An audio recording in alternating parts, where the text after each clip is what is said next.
Hey guys, welcome back to Creativity and Inspiration. If you're new, welcome. I'm so happy you found us. Today is Thursday. I've been saying it's Wednesday. My days are so mixed up. But today is Thursday, and I'm here with your second video this week, and your third video will, of course, be up on Saturday.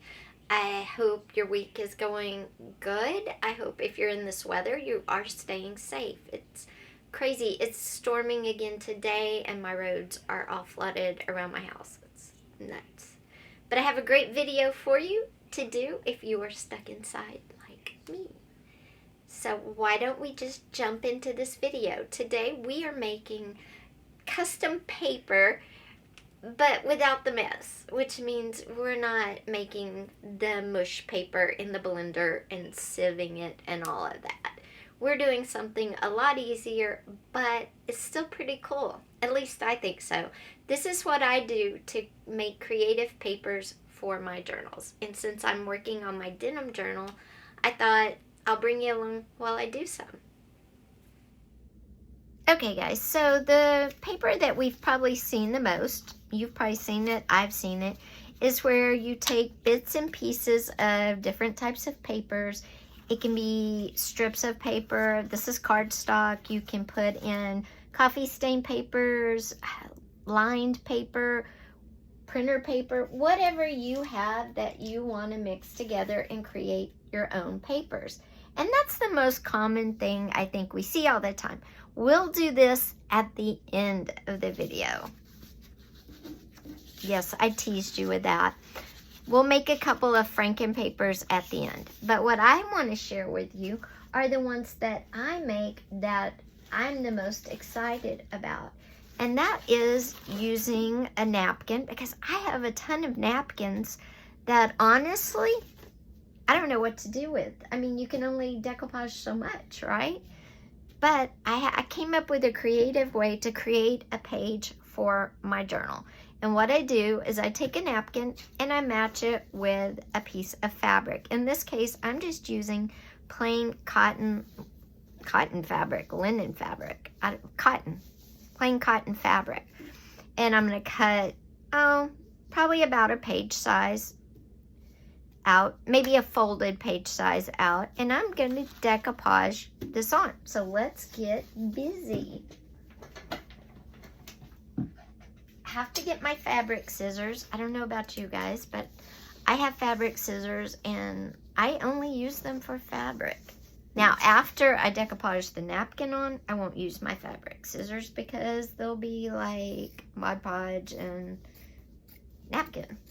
But till then, I will use my fabric scissors. And I know I just cut one piece way too big, but that's okay. What I'm going to do is just cut it down to fit and it doesn't have to fit perfectly. I'm not that person. My pages don't have to be perfect pages. That's what makes journals fun, is they're all, you know, kind of not perfect. You can also just do like this size fabric and do a journaling card or something, which I guess for this video I'll do that. But you'll get the idea of how I make my pages too. Well, no, the video's pages. Okay, so I've got my page here, and I'll straighten it up once I get it all done. And I'm just gonna peel my napkins apart, because we want just the printed part of the napkin, not the other parts. Good thing is this napkin's coming apart, so it's coming apart and I still can't grab it. Okay, there we go. And I'm just gonna rip it. Perfect. All right, so I have my one layer with the pretty pattern. And I'm just going to decoupage my napkin onto this piece of cloth as well as I can get it. And I'm using Mod Podge. Mine is glossy. I still haven't got any matte yet. And I'm using a hog hair brush. And if you don't have a hog hair brush for decoupage, get one. It makes life so easy. It does. It makes cleanup so much easier. It's not as messy as It could be. And to do fabric, you have to work really fast and kind of put your napkin down in layers. Also, be cognizant of what's under your fabric, because it does soak through because it is fabric, but that's okay. I have paper under mine, so I'll probably pick it up and move it a few times. And I'll just pat it down and kind of keep layering it down. Okay, and then just pat and keep layering. And you do this all the way till you have your napkin and your fabric as connected as you want them. If you have a roller that you want to put your Mod Podge down with to roll it down, that would make this even quicker. But I tell you, clean up these hog hair brushes, come clean so fast. It doesn't matter. I can reuse them. Okay, now it's down. Now I'm gonna go back over the top real fast. Remember, mine's on paper, so I'm gonna kind of pick it up. Now, and I have some. It's better if you do this on a hard surface, but I don't know if you know, my tray got painted red when I was prepping all my paper and canvases, and it's very red. I haven't tried to get it off, so I just have this piece of butcher block paper down. Okay, so that is everything Mod Podged. I'm going to kind of move it up there and let that dry for a minute, and we'll be back and I'll show you how cool this page is. Okay guys, it is now dry, and I'm going to get my regular scissors and kind of trim it up so it can be a page. And all I'm going to do is cut this extra bit of fabric across the top off. And these scissors are terrible.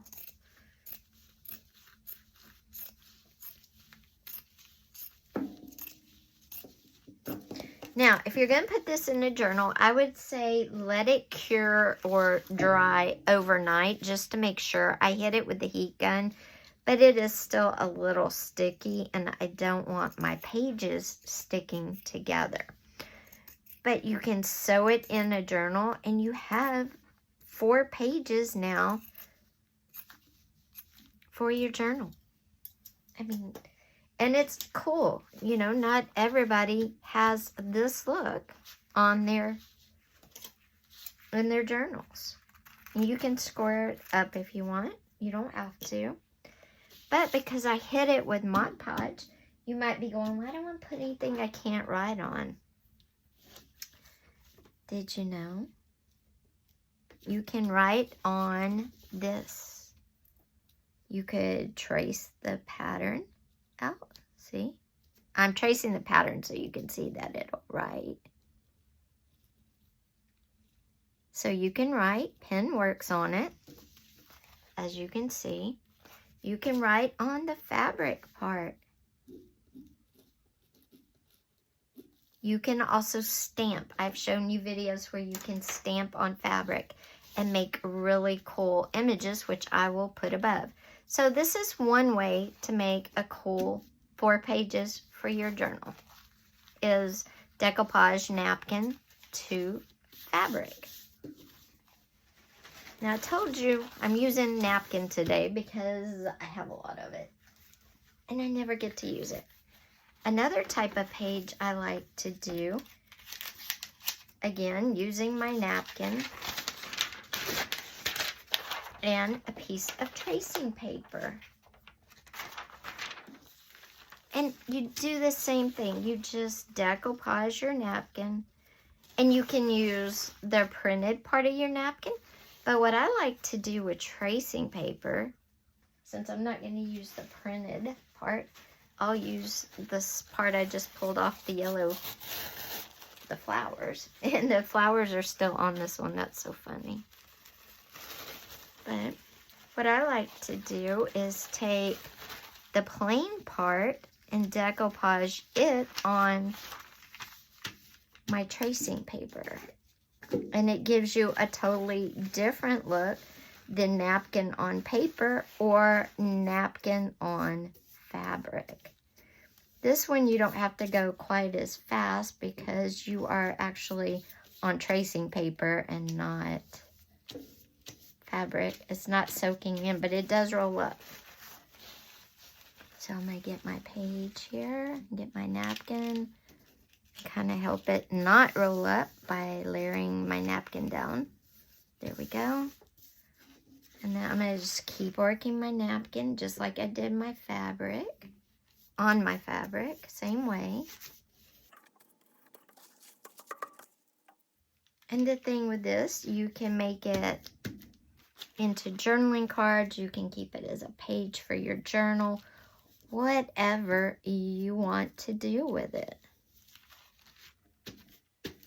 Okay, I'm just going to do that part, and now I'm going to do the top again.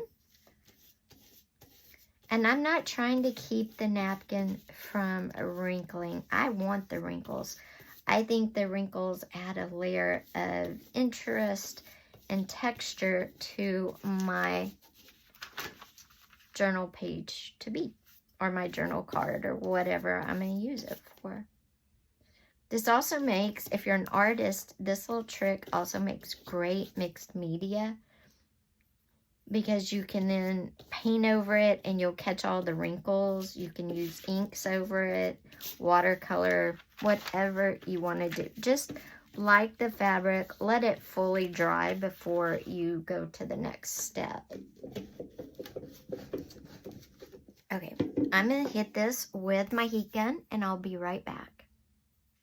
Okay, it's not 100% dry, but it's dry enough. I'm going to cut off the extra paper and the extra napkin.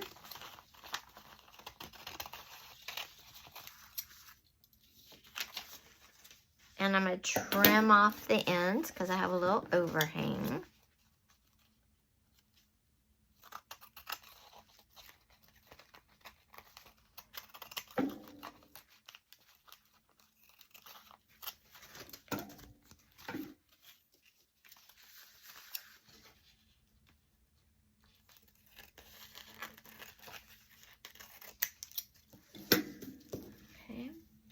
And there you have it. You have a really cool piece of paper. On one side, it's got texture and interest. The other side is just a really cool feeling piece of paper. And it doesn't quite look like normal paper because you used tracing paper. You can also do this technique with wax paper and you get a little bit different look to it too. But it folds, you can stitch it in. But like I said, this is really good for mixed media because I don't know if you can see all those ridges and lines. In fact, before you put it in a journal or anything, you might want to hit it with some paint. So let's do that. So what I did was I grabbed another hog's hair brush because it's going to add some interest too. I just have some yellow paint and I'm just going to lightly brush over it. I could paint the whole thing. I could stamp something. I could rub ink over it. If you don't have paint, you can definitely rub ink over it. You just want to go, whoops, lightly. You don't want to hit it, you know, too thick because you want all the interest to show.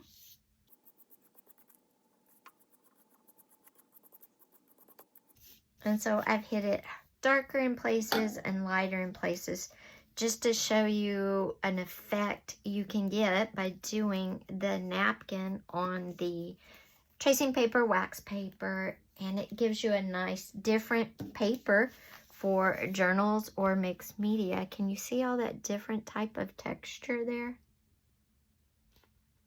And you've got your wrinkles and you've got the texture of that napkin itself. So it's just a really cool thing to do, and you get such different results depending on what type of napkins you use.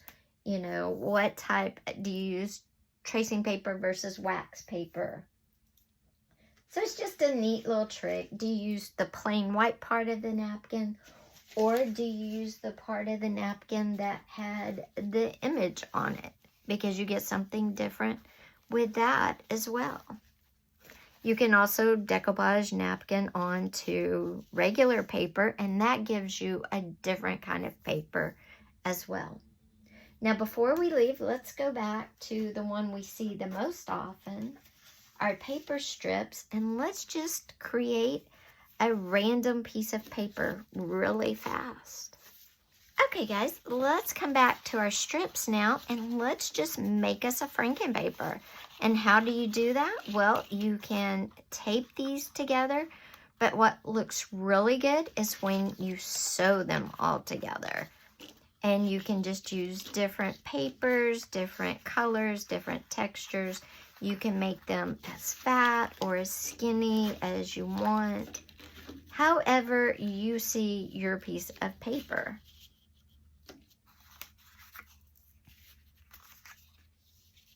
And I kind of like, I'm gonna make like a little thin piece of paper. So I kind of like something like that. Maybe, no, maybe like that.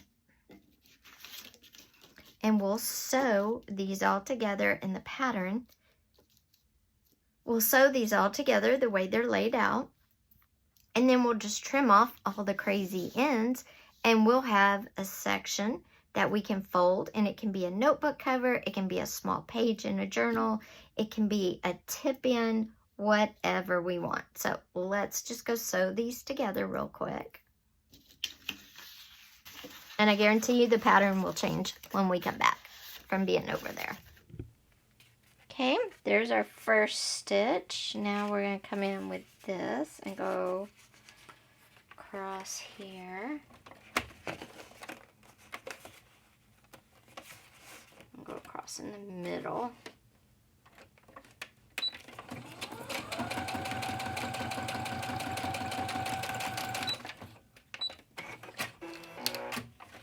I'm going to come back over here and just go across again.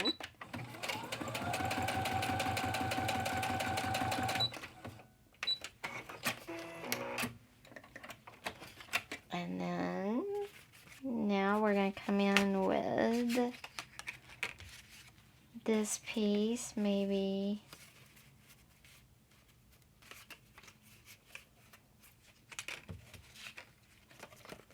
here.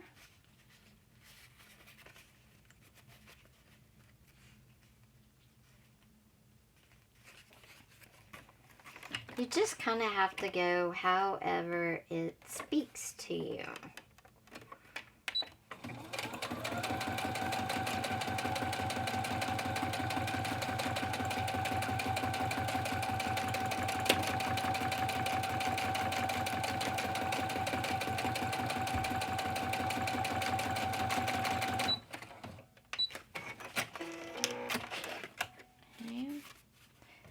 And the last piece maybe will come across up here like that. So I will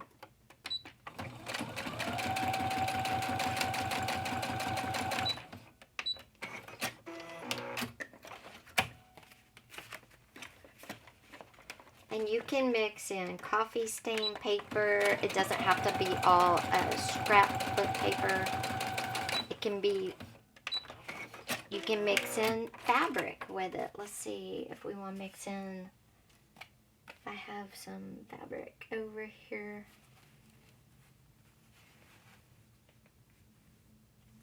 I don't have any little pieces of fabric, but you could mix in fabric with it and add in a ruffle or something as well. It doesn't have to be all paper.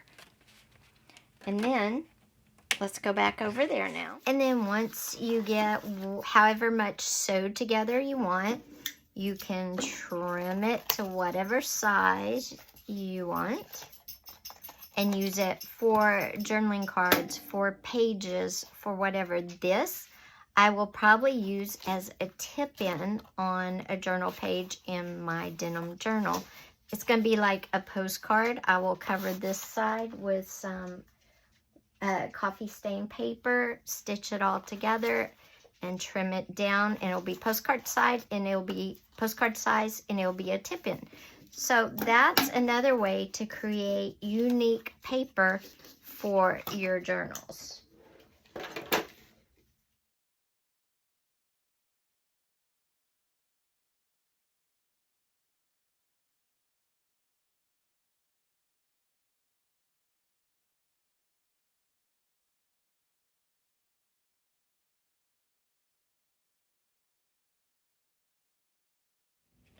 So guys, I hope you enjoyed this video. If you did, please give it a thumbs up. Also, don't forget, leave me a comment down below. Which was your favorite method? Was it the fabric on napkin and fabric together? The napkin on the tracing paper or wax paper? Or do you like the tried and true stitching different papers all together and just creating a Franken paper? Let me know down below in the comments. Also, if you haven't yet, don't forget, hit that subscribe button with that little bell. We have a lot of awesome videos coming your way, and I don't want you to miss out. I will see you on Saturday, guys. Stay safe, take care, and I'll see you then. Bye-bye.